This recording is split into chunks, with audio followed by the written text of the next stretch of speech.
Everybody does presentations, right?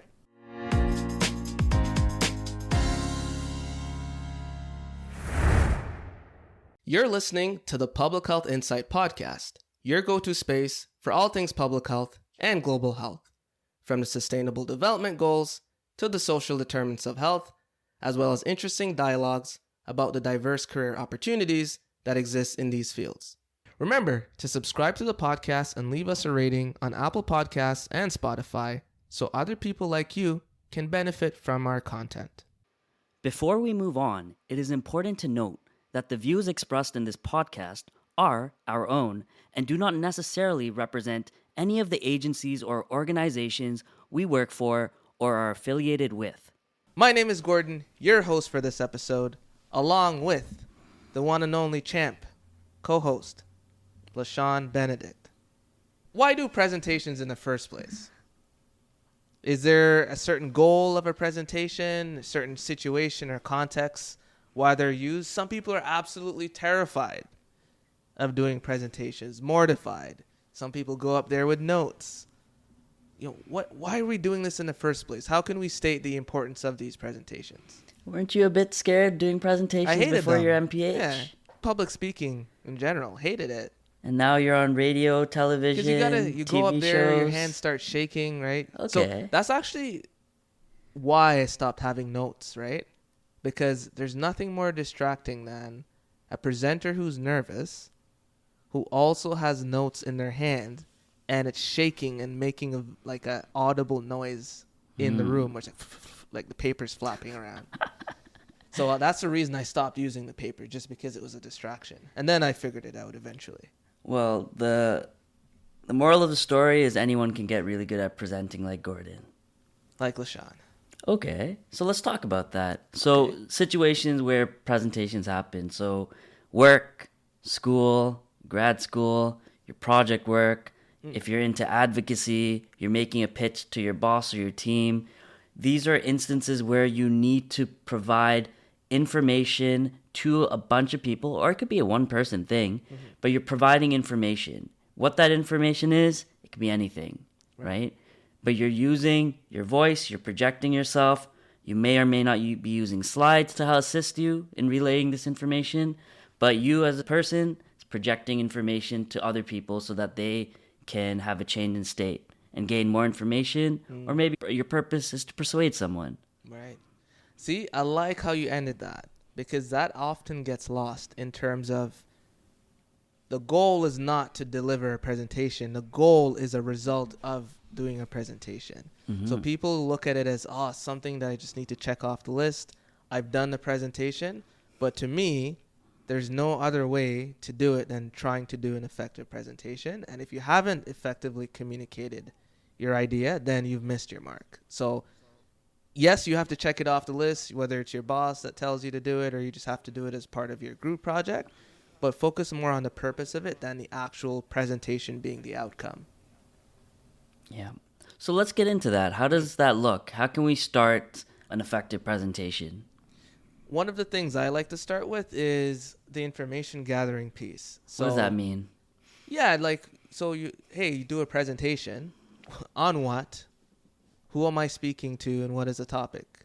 And what sort of things do I need to include to communicate the idea that I'm trying to present?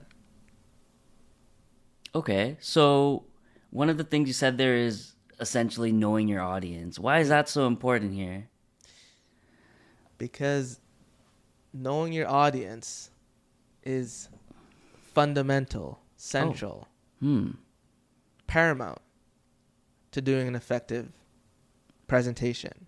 Why? And the reason it is because if you are responsible or work in a very complex domain where you're used to communicating with your colleagues and professionals who speak the same language, then there's less considerations on your end in terms of who the audience is.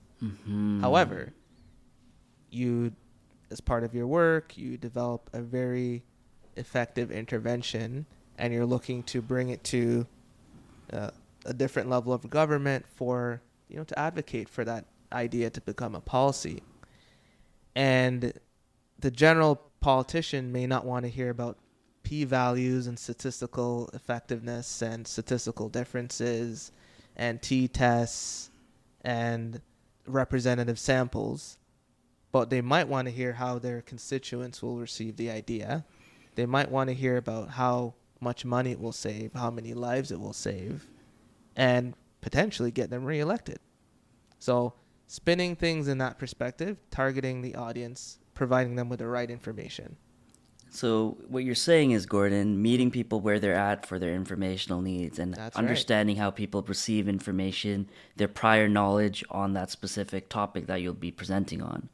Yeah, and it doesn't end with the audience in that, oh, it's a mayor.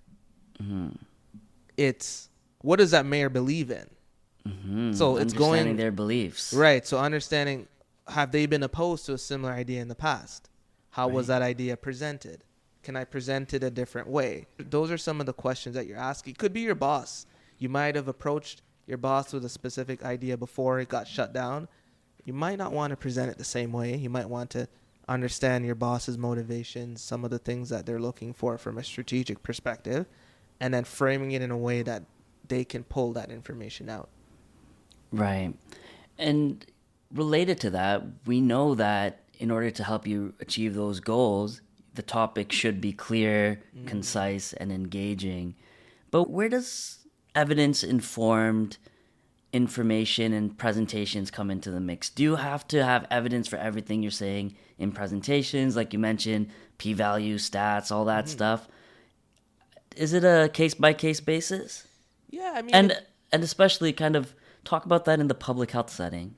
Yeah, and in a lot of different contexts, it should be at least evidence-informed if you're presenting a recommendation to be taken into account for action.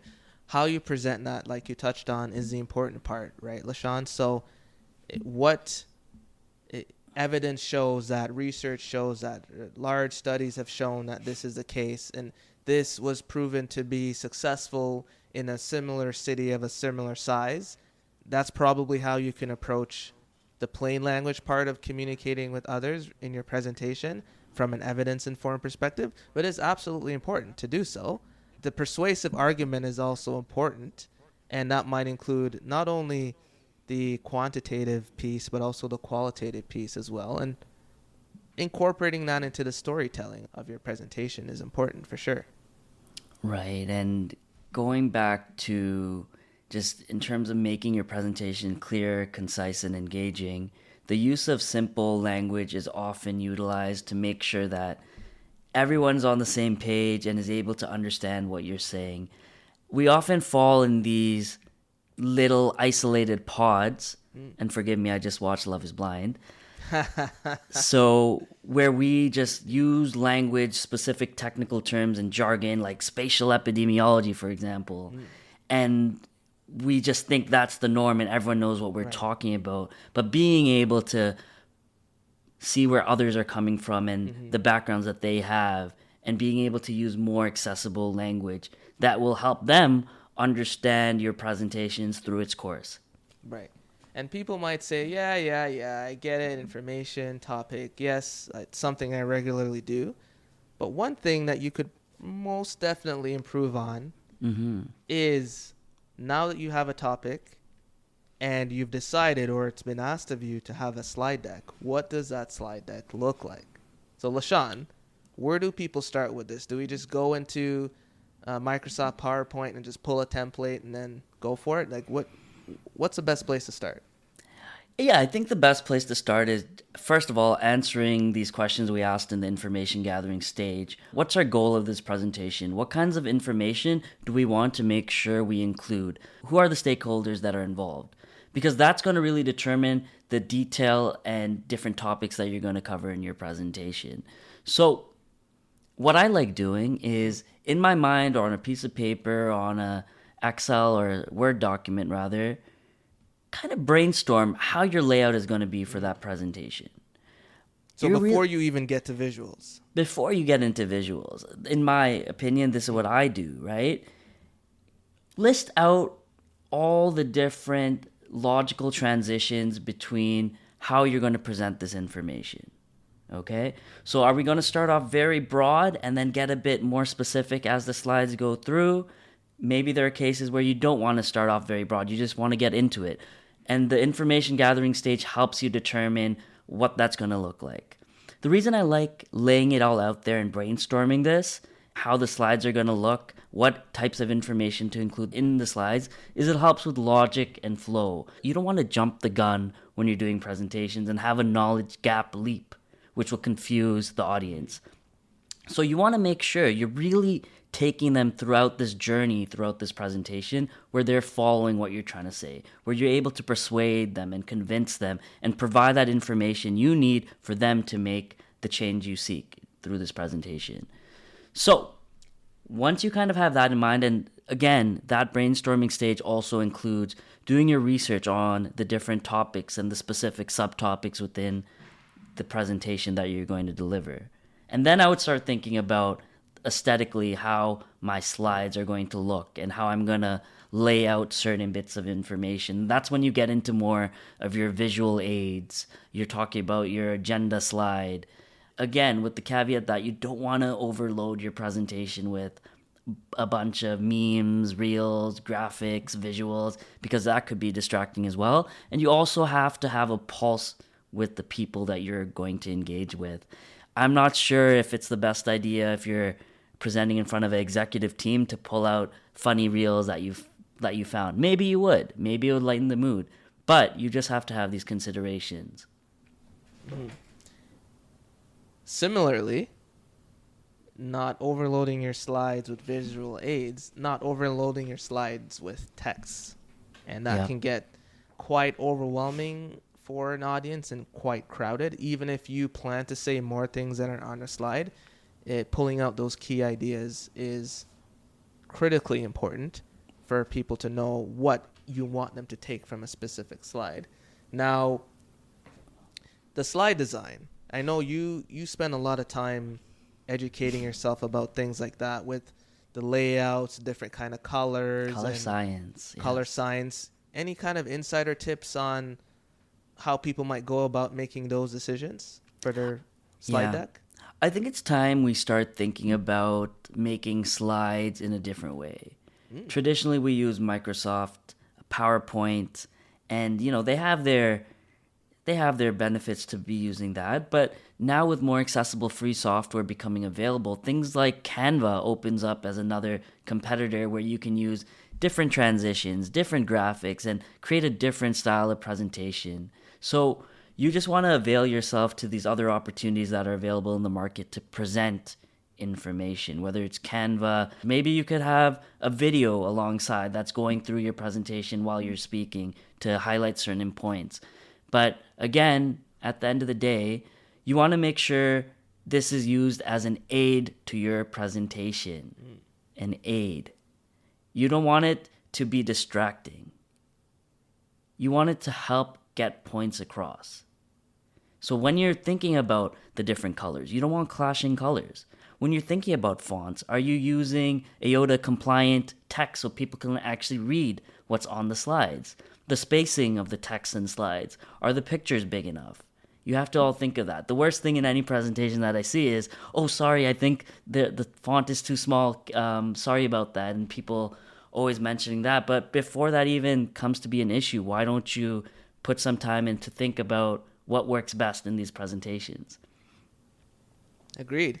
And then part of that too, Leshawn, is just an appreciation of the space. So for example, if you're doing a presentation virtually, it's going to be on a smaller screen, right? And then if you're doing a presentation in person on a projector, it's on a bigger screen, but also how big is that room? And the person sitting furthest back, how are they going to be able to see it? So take into account those things. But I wanted to ask you specifically, Leshawn, are there certain colors we should be avoiding? Because for me, one of the things that I think is important is that the look of the presentation matches the content. So the feel of the slides, if it's a lighter topic, could look lighter. But if there's a mismatch between the visuals of the presentation and the gravity of the topic, it kind of confuses the audience a little bit, I find it, being on the other side of things too. And I don't know if you have any insights on how people can approach that. So my general recommendation would be if you're presenting at an organization, they usually have slides available and templates available that you should follow in terms of color guidance. A lot of the times it's mandatory to use those requirements and schemes that are in their branding guidelines. So I encourage you all to follow that. Even if it might be boring to you, that's just how it works, and they want to maintain their brand identity. So that's important to follow. In terms of actual colors to use, you want to just make sure things look consistent and they're not distracting, like I mentioned, right? And often you see just very clashing colors like bright yellow, neon pink, neon green, and they hurt my eyes when I look at that. And that's, again, that's a personal preference as well, but you want to make sure that you can look at the slides. At its core, you want to make sure you can look at your slides without closing your eyes.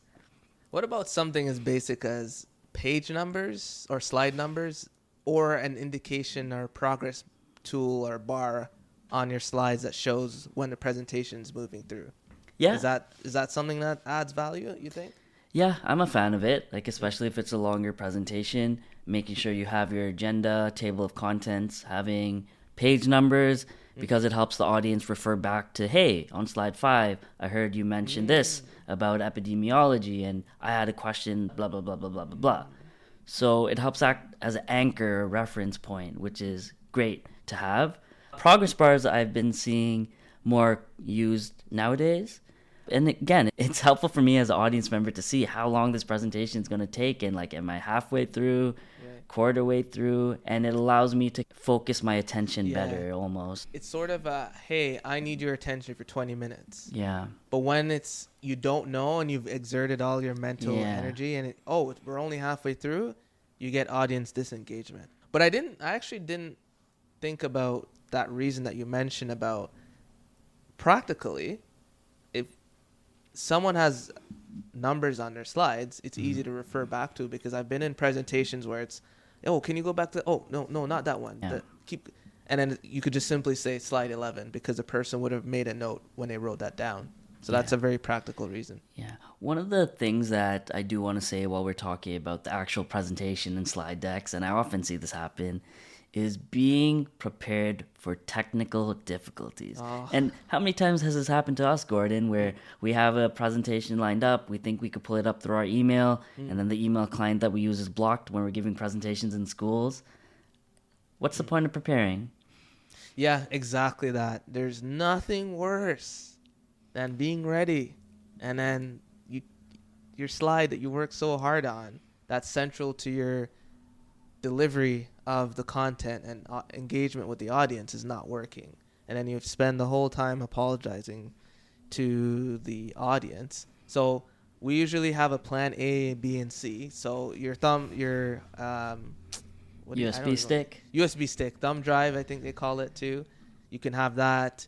You can have it linked to your Google Drive somehow. You can email it to yourself. Bring your own personal computer. Bring your own computer. Email the person who invited you to speak so that they have a copy. There's a couple different ways you might want to ensure that you have a fail-safe approach to making sure you can present. It comes off as you're very confident and you're calm and collected if you have that background instead of panicking, right? Yeah, Huge you panic difference. and then it just goes DT. DT. So I will say this, okay? I've been a victim of this, at times before. You spend your whole time making the best slide deck ever, and you feel like you can rest on your laurels and the work is done. You just show up ready. Presentation's going to go great. Tell me why that's not the case. It's not the case because the actual delivery aspect is also important. We already mentioned this, but being able to keep your presentation concise and to the point, avoid distractions and going off tangents and getting really bogged down in these unnecessary details like, hey, my dog's name is Theo. Maybe that's cute for a starting slide. I know Gordon uses that, so shout out to him. It's effective. But also, just like practicing your delivery. Like, do you think it's all going to come together during a 30 or 1 hour presentation where you're going to seamlessly talk about this topic that you created slides for, sometimes you need to talk it out and be able to create these transitions in your head to be able to go slide to slide. It helps quite a lot. And what Gordon always talks about is being able to practice, record yourself, practice in front of a mirror, ask a friend, ask a colleague. Being able to get feedback on your presentation goes a long way. And Are the you mad at me for manner. talking about your dog? No, I'm not. We'll take it off camera. We'll take it Okay. off camera. I will say, and we talk about this a lot, and I think we've both grown ourselves in this area, so we can appreciate people where they're coming from, their development. But you need to be enthusiastic about what you're talking about. Yeah, It's absolutely. if you're annoyed or bored of what you're talking about or not interested in what you're talking about, or you have to, it's an active process where you have to showcase your enthusiasm for a topic to be able to capture the audience. And I've been a part of a lot of dry presentations where I can't get engaged because you yourself as a presenter don't seem like you're interested in the topic. So it's important to rehearse, not only rehearse in the sense of, okay, I can do this in 30 minutes, but how am I going to deliver this slide? What are the punchlines that I'm going to use? Is there any other things that I'll use to emphasize a specific point? And just being, smiling if appropriate, and having a very active tone of voice too. Yeah, that's really important. How are you supposed to be excited as an audience member if the presenter is not excited? Like, it seems like a chore to them. I can't get excited for that, right? But that really speaks to the point about being engaging. And one of the things that we always like using is starting off with a hook, being able to grab an audience member's attention right from the get-go. And it really brings them along that journey. You just need to make sure you keep that attention. And this could be a surprising fact, a very thought-provoking statement or quote, or even a compelling story that people can identify with. Really helpful tools. Mm-hmm. So, LaShawn, being confident, being enthusiastic is a key part of delivering the presentation. Yeah. And getting your point across, getting across the main idea. That is part of what makes a successful presentation. Where does audience engagement fit within that presentation? Is it always important to do? Yeah. When is it done? What does that look like? This is another thing that needs to be done in that information gathering stage. You need to also think about that goal that we're talking about. Is your goal to excite and inform your audience members about a certain topic? Well, it would bode well for you to keep them engaged. And how can you do this? Ask questions. Engage in, thought-provoking discussions. Use interactive tools such as polls and quizzes. And as appropriate, you could use funny memes or references that get people excited and more able to relate to you as a presenter. That helps quite a bit. That's why Gordon and I always stress the use of storytelling. Can you get a bit more into that, Gordon? Storytelling is something, some people are born with it, some people are gifted, it comes naturally to them, and storytelling is something otherwise that you have to work on. Yeah. And what we really mean by that is if you are telling, if you're presenting information on specific data that you found from any research, for example, it's important that a storytelling piece is tied to that. So what story led to the collection of the data, and or what story is the data telling, or the information that you're presenting telling? And that keeps the audience engaged in terms of they want to know how the story ends. Mm-hmm. If you're watching a good movie and it ends, or the power goes out 3/4 through, or something happens, you're going to go, darn, you really want to know how the story ends. So why not deliver your presentation in the form of a story? Yeah. And capturing the audience's attention that way. And this is the part where you can make your advanced information collecting go to the next level, about getting the information you need, and then now thinking about how is the best way to present this to take my audience on a knowledge growth journey from the point you start the clicker to the point where you're asking them to share any questions that they have. That's very, very important.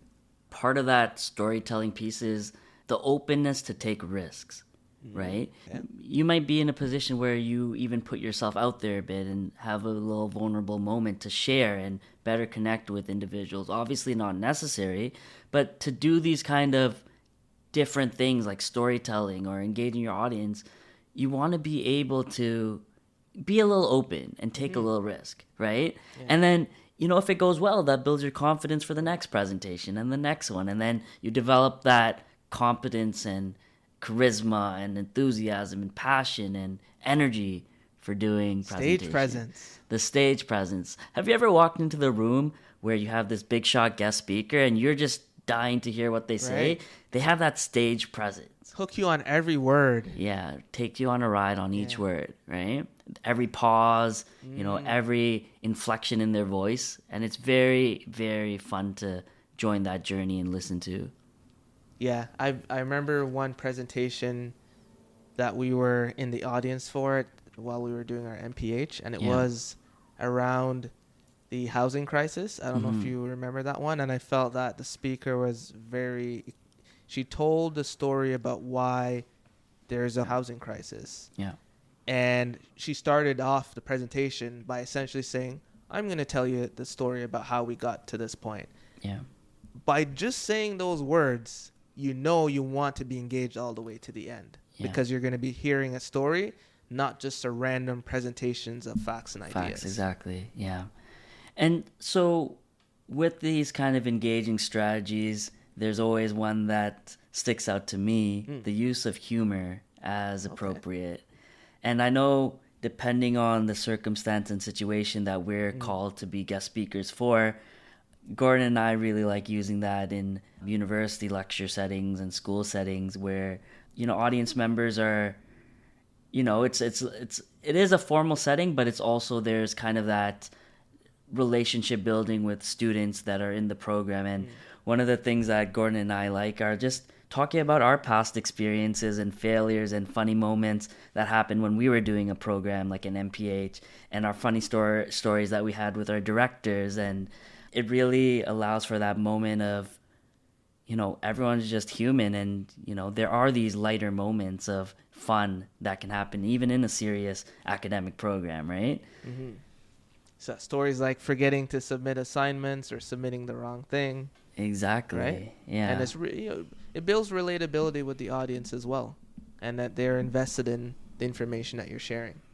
Yeah, and like one of the things we used to do a lot of these online at Public Health Insight, we used to do a lot of these online webinars, and one of them was about grad school applications. I was sharing one of my experiences on submitting an application for an MPH program, and I was telling the audience, like, don't do what I did. I actually put the wrong name of the program in my application, and don't pull a Leshawn. Don't do that ever. All that to say, I did get accepted into that same program, and I went through the program, but it's a very human moment. Like, mistakes happen, right? And people can relate and identify with that. And right after that webinar, I got like 10 emails about that statement that I made, and, people just really vibing with that. So It became a bit of a meme. exactly. Right. Don't pull a Leshawn. Right. Do not pull a Leshawn. Right. And the last thing I want to say on that, Leshawn, is the active listening piece, because if you're engaging with the audience, someone shares a good idea or thought, and it's, oh, okay, thanks. And then you have to show an ability to weave in their responses to your presentation, connect it to ideas from other people in the audience so that everybody feels like they're a part of the presentation. And that's an important skill that you have to really listen and unpack what someone is saying in terms of their question or feedback or knowledge that they're sharing, and then somehow validate that they asked the question, because you have to create a safe space for interaction too. Yeah, and that reminds me of a story as well. I remember being a part of this panel, and an audience member asked a question, really well-intentioned question, just to gain more information about the topic. And the speaker that responded was very dismissive and rude to the audience member. And, being able to create that safe space for discussion and being able to, acknowledge that that's a great question and these are my responses to it in a very professional way is important. So being able to respond to questions in general is very important. I would say if you don't know the answer to a question, it's okay to mention that and follow up with them after and let them know that you'll follow up via email, or let them know it's okay. We don't know the answers to everything. And the worst thing is if you try to pretend that you know more than you actually know and people just know you're not correct, it's just really awkward and it's not the way to go. Indeed. And now, for the moment you've all been waiting for. We went from the beginning, before the beginning, the middle, and then we're coming towards the end of the presentation.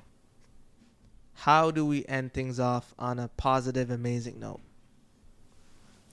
Key takeaways and summaries. So,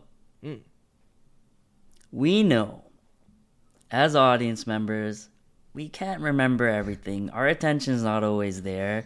I'm texting. 50 slides, you don't think I'll remember all No. that? I'm texting on the side, possibly, going on the internet on my laptop.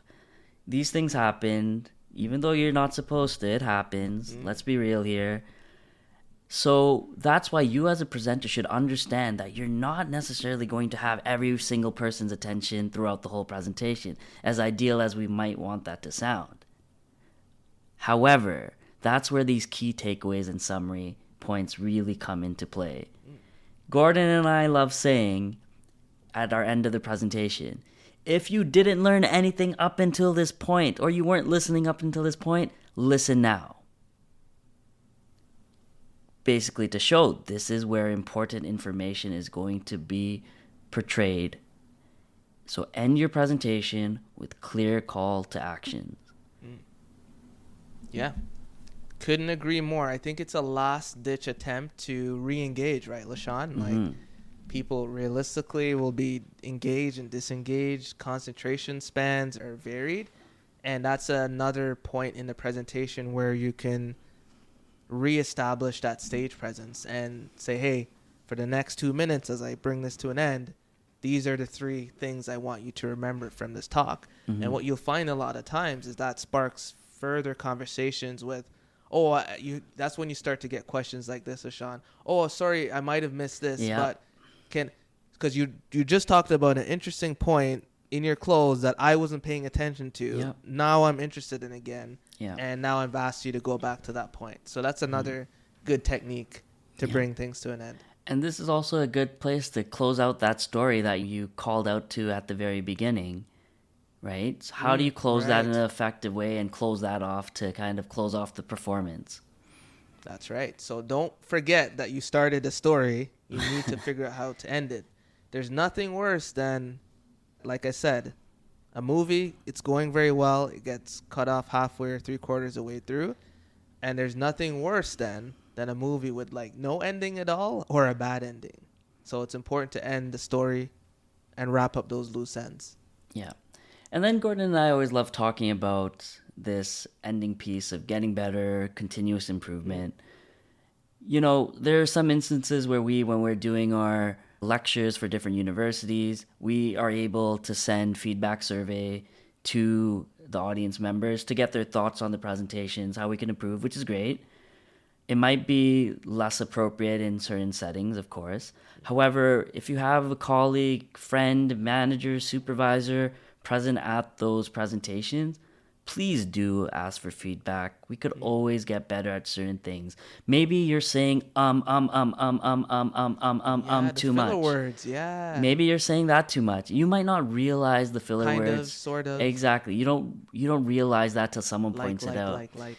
Gordon and I had the privilege of producing over 150 podcast episodes now, and we've been listening to our voices. We say we say kinda, we say right? So we're able to kind of see that because we're attuned to seeing how we're speaking and the types of inflections in our voices and the types of filler words we're using. It's not often that people re-listen to their own voice, right? So being able to get feedback is key. So Gordon, answer the question. Everyone does presentations, right? Everybody does presentations. And just like a good movie, and just like a good podcast, And just like a good presentation, we have to come to an end. This is Gordon and Leshawn Benedict, your favorite public health professionals and public speakers, signing off. Until next time. Thank you for listening to the Public Health Insight Podcast, your go-to space for informative conversations, inspiring community action. If you enjoy our podcast, be sure to subscribe and leave us a rating on Apple Podcasts or Spotify. See you in the next one.